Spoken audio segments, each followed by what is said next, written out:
allons du côté de Yaoundé maintenant pour prendre Jonathan. Shalom, shalom, mon bien-aimé frère Junior. Shalom, shalom, ma bien-aimée, c'est Maman Grâce. J'ai les intercesseurs. Que le Seigneur vous bénisse abondamment. Je suis bien-aimé frère Jonathan de Yaoundé. Je vais ici pour poser ma question. Ma question se trouve dans Matthieu chapitre 24 à partir du verset 2. Je lis. Verset 2. Mais il leur dit, voyez-vous tout cela? Je vous le dis en vérité, il ne restera pas ici pierre sur pierre qui ne soit renversé. Ma question ici c'est, je voudrais connaître le nombre de temples qu'il y avait avant l'arrivée du Seigneur Jésus-Christ sur la terre. Et le temple qu'il indiquait, qui va être décrit alors qu'il répondait aux disciples. C'est ça ma question. Bravo Seigneur. Très bien, très bien, très bien. Merci pour la question, merci pour cette question. Ouvrons le livre des Jean au chapitre 2. Merci mon cher Jonathan. Merci mon frère Jonathan de Yaoundé. Jonathan de Yaoundé.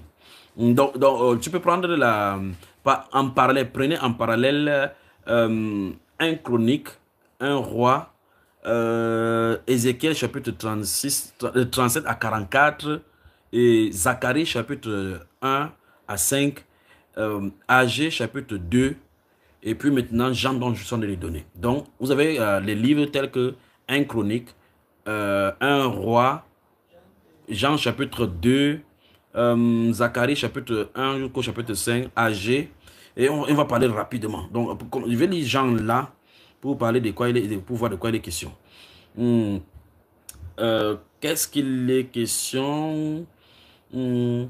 Allons-y dans le chapitre 2 de Jean. La Bible déclare, après avoir guéri là, après avoir transformé l'eau en vin, la Bible déclare à partir du verset 13 que la Pâque des Juifs était proche et Jésus monta à Jérusalem. D'abord, donc c'est à Capernaum, en Cana, en Galilée, qu'il a fait son premier miracle dans Jean chapitre 2. Puis au verset 12, la Bible déclare, après cela, il descendit à Capernaum avec sa mère, ses frères et ses disciples, et il n'y demeurait que peu de jours. Puis la Pâque des Juifs, au verset 13 de Jean chapitre 2, la Pâque des Juifs était proche et Jésus monta à Jérusalem. Il trouva dans le temple. Première chose, je veux que vous compreniez qu'il y a différence entre temple et synagogue. Synagogue, ça veut dire que le lieu de rassemblement, les assemblées. Les synagogues sont venus en Égypte, en Israël, après le retour des Juifs de la Babylonie.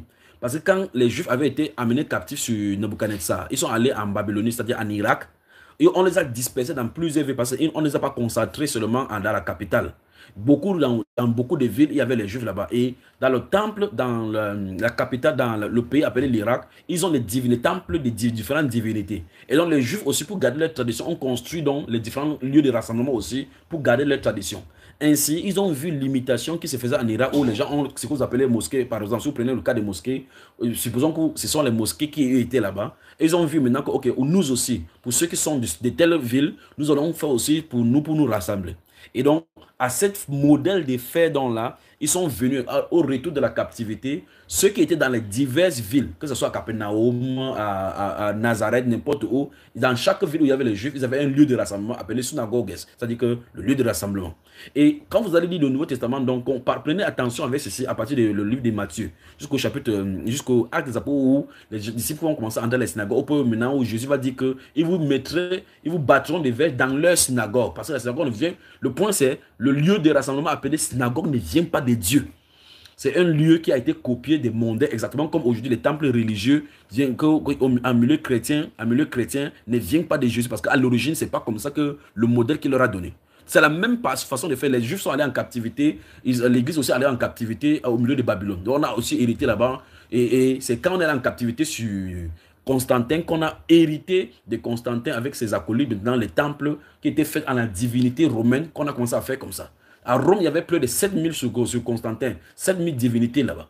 Et donc, à cet instant-ci, à chaque divinité correspondait un temple. Et maintenant, ils ont aussi épuisé et fouetté et fusionné avec le christianisme. Ils ont commencé à reproduire maintenant le temple aussi maintenant pour qu'on puisse adorer. Les gens qui adorent dans le temple, appelés les temples chrétiens maintenant, font exactement le Dieu romain. Ils servent les dieux Mithra et autres. Donc, c'est la même chose que les Juifs ont eu quand ils sont précédemment allés en Israël, en Égypte, enfin, en Irak, et ils sont rentrés chez Nebuchadnezzar avec l'héritage des de la synagogue. Cette synagogue donc, va faire en sorte quand il rentre dans chaque ville d'Israël, maintenant il y aura la synagogue, le lieu de rassemblement.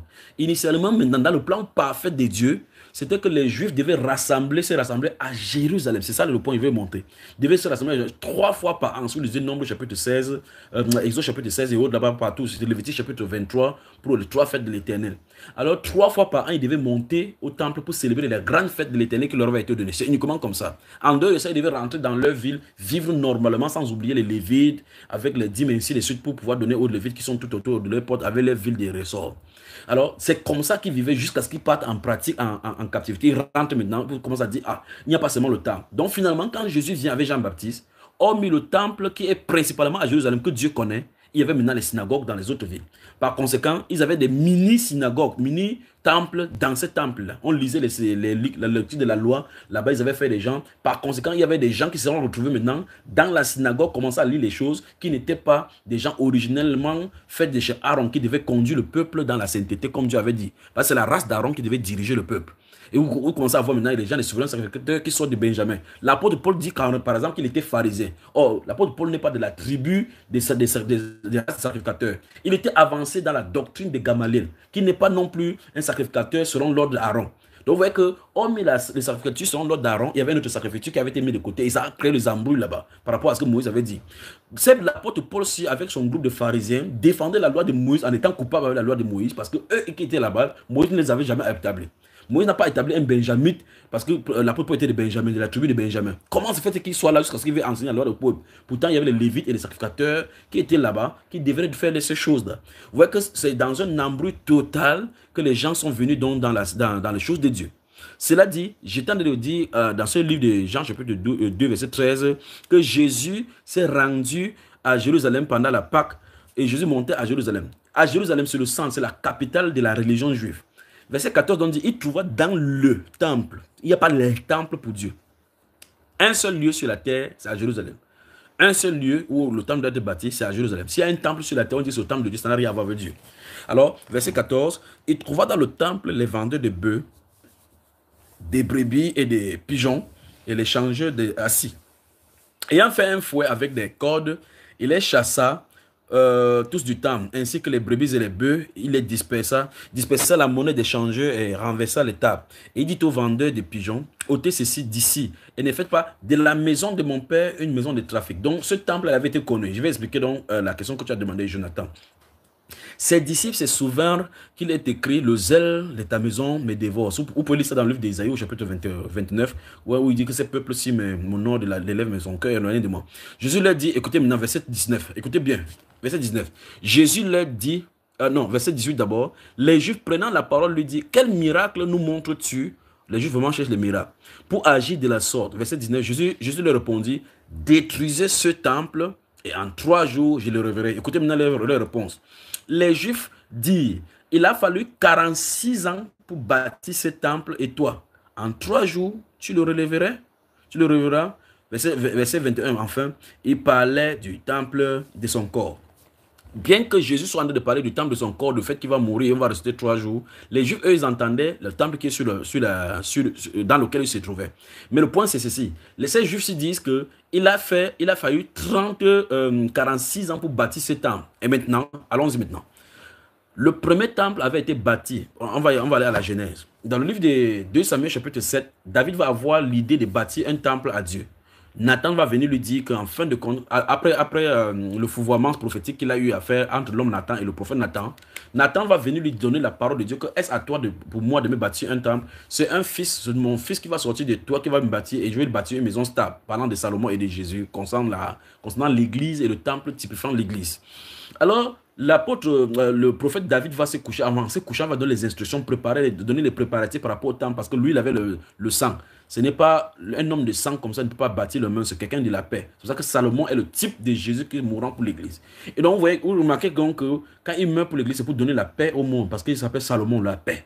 Et donc, quand le Salomon qui symbolise la paix vient sur la scène, il bâtit donc ce qu'on appelle le premier temple des Juifs qui est à Jérusalem.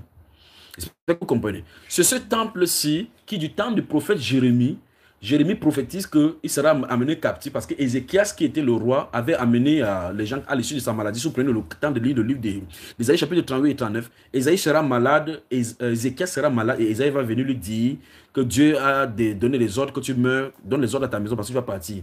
À l'issue de cela, il implore le Seigneur et le Seigneur lui dit qu'il va lui donner encore du temps à vivre sur la terre. Et après cela, les émissaires vont venir du côté des Babyloniens pour pouvoir lui souhaiter bonne guérison parce qu'on savait qu'il était malade, près de la mort, mais Dieu a eu miséricorde de lui.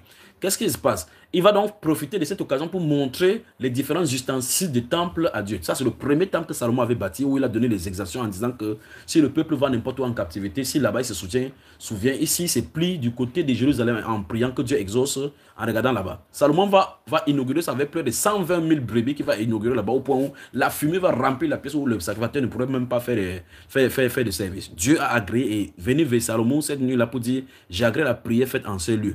C'est ce temple-là qui est le premier des temples bâtis à Jérusalem, exactement à l'emplacement que David avait voulu, où il avait donné à l'air, où il avait acheté cette terre-là, où il avait donné le sacrifice pour pouvoir détruire, empêcher l'ange qui détruisait Jérusalem quand il avait fait le dénombrement. C'est cette terre-là qu'il avait bâti cela, il avait étendu la main et l'ange a bâti là-bas sur le mont du temple appelé le mont Sion, bien la cité de David. C'est là où il va bâtir le temple. Et quand il a bâti le temple, donc c'est le premier temple de Jérusalem. Et c'est à ce temple-là, durant ce moment, c'est que Salomon, en inaugurant le temple, il va dire clairement que dans sa prophétie, que le peuple va aller en captivité. Et quand ils vont aller en captivité, ils vont se souvenir de ce temple, ils vont prier et Dieu va les exaucer. Ils seront donc en captivité et Jérémie va parler en disant que quand ils vont aller en captivité, ils vont durer 70 ans. Mais avant d'aller en captivité, Jérémie leur avait dit que la ville sera détruite, ce temple sera détruit. C'est pour ça que quand vous lisez le livre de Néhémie et le livre d'Ezra, il est question de la restauration de ce temple et des murs de Jérusalem, parce que c'était consumé par le feu, comme Jérémie avait dit. Après, dans les 70 ans, Dieu va susciter les gens dont Esdras de l'autre côté pour le temple, Néhémie pour les murailles de Jérusalem, pour rebâtir le temple sur Cyrus et sur Antazexès Ier. Antazexès Ier et Cyrus vont donner donc distinctement les autorisations gouvernementales pour leur permettre de transporter des billes de bois et autres là-bas, des cèdres pour aller construire et les temples et restaurer ce temple de Salomon. C'est le premier temple qui a été restauré. Plus tard, vous allez voir maintenant dans le livre d'Ézéchiel, dans le livre de Zacharie, dont j'ai dit, et le livre d'Agé, c'est ce même période-ci où Néhémie et l'autre se trouvent. C'est ce temple-là, donc c'est le deuxième temple donc là-bas. Après le temple de Salomon qui avait été détruit, il y a le deuxième qui vient sous la restauration avec Esdras et autres. Donc, de la période d'Esdras avec Zacharie et autres pour restaurer ça jusqu'à ce que Jean-Baptiste vienne, il a fallu 46 ans pour bâtir ce temple où dans lequel Jésus-Christ va venir. C'est le deuxième temple.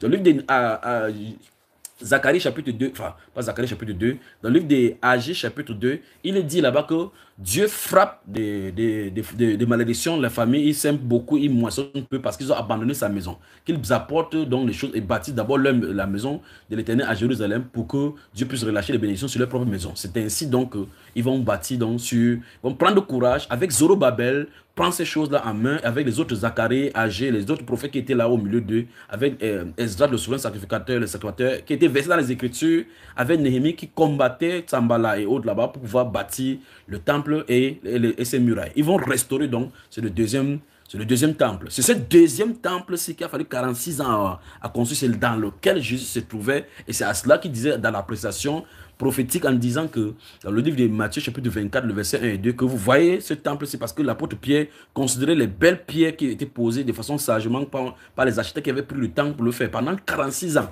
Et Jésus a dit qu'il ne restera pas ici pierre sur pierre. Effectivement, la prophétie de Jésus donc a été accomplie lorsque Titus est venu avec Rome en l'an 70 et le temple a été renversé. Ce temple construit par Esdras sur le coup de Nebuchadnezzar, sur l'impulsion de Cyrus et toutes les autres choses, ces artisans qui ont travaillé au retour des Juifs en terre d'Israël au départ de Nebuchadnezzar, après les 70 ans dont Daniel a parlé et intercédé pour qu'il puisse rentrer. Ce temple de 46 ans, Jésus a prophétisé que ce temple sera renversé. Et ça a été renversé. Quand vous allez maintenant en Israël, vous voyez donc ce qu'on appelle le mur de lamentation. C'est le reste des vestiges de ces pierres-là qui est tombé. Et donc, ça a été renversé sous Titus en l'an 70 où il a été pris. Sous lisez les antiquités juives, des guerres juives de Flavius Joseph, dans les antiquités juives, dans ces grands livres de tomes-là, ô combien important pour l'histoire des peuples juifs. Vous allez voir, il parle de cela là-bas, comment Titus est venu, effectivement. Et Jésus leur avait dit, à la prophétie à ses disciples, à eux, que quand Jérusalem sera prise, maintenant, priez que votre fille ne vienne pas en hiver, parce qu'ils avaient été encerclés. Et les disciples avaient été prévenus par le Saint-Esprit avant. Ils sont sortis de Jérusalem, parce que Jérusalem avait été encerclé. On a brûlé les gens, tué les gens là-bas, renversé les gens et détruit les gens. Les femmes enceintes ont été égorgées, ainsi de suite, sur Titus. Et les disciples avaient échappé sur les montagnes de la Judée, comme je vous avais dit, que ceux qui sont dans les montagnes enfuient. Donc ça s'est accompli effectivement en l'an 70. Et donc il y a un troisième temple qui est prophétisé justement dans le livre des prophètes Ézéchiel au chapitre 37. Si vous prenez le chapitre 37 jusqu'au chapitre 44, on donne la description maintenant de ce nouveau temple qui est préparé afin d'introduire maintenant Moïse, qui vont venir introduire la loi avec Élie pour préparer la venue de l'Antichrist. C'est cette lutte-là qui se passe maintenant au Moyen-Orient, où la lutte de posséder le monde du temple pour établir le temple de Dieu est prophétisée. Quand ce temple va commencer à bondir, le rocher qui est là-bas, le dôme du rocher qu'on appelle la mosquée d'Al-Aqsa sera détruit et les veaux gras seront encore là-bas, les sacrificateurs seront là-bas. Toutes les ustensiles sont déjà préparés. Il reste maintenant l'envahissement. Il y aura un prétexte, un roi va venir. Un style de Donald Trump va venir, ils vont séparer et donner le monde du temple à Israël. On va détruire avec le bulldozer, où le tremblement de terre va faire fondre ça, séquestre là, et puis les vestiges vont être raclés. Un temple moderne, selon le modèle d'Ézéchiel, chapitre 40 à 44, seront faits. Et c'est dans ce temple-là que l'Assyrien va venir, avec le nom, avec un troupeau pour venir investir, et l'Antichrist entrera dans le temple là-bas fait sur la terre pour se faire appeler lui-même Dieu. Donc, deux temples se sont faits sur la terre. Le temple que Salomon avait fait, qui était le premier, puis c'est que les Néhémie et autres, avec les Zacharie, ont construit, qui était le deuxième dans lequel Jésus était, et quand il prophétisait. Quand il prophétisait comme ça, il était dans le deuxième temple. Et puis maintenant, plus tard, il y a un troisième temple qui va être mis sur la terre. C'est ainsi dit les Saintes Écritures. J'espère que je me suis fait bien comprendre, mais je te demande pardon si j'ai tiré loin en donnant de ces choses historiques. Que le Seigneur vous bénisse.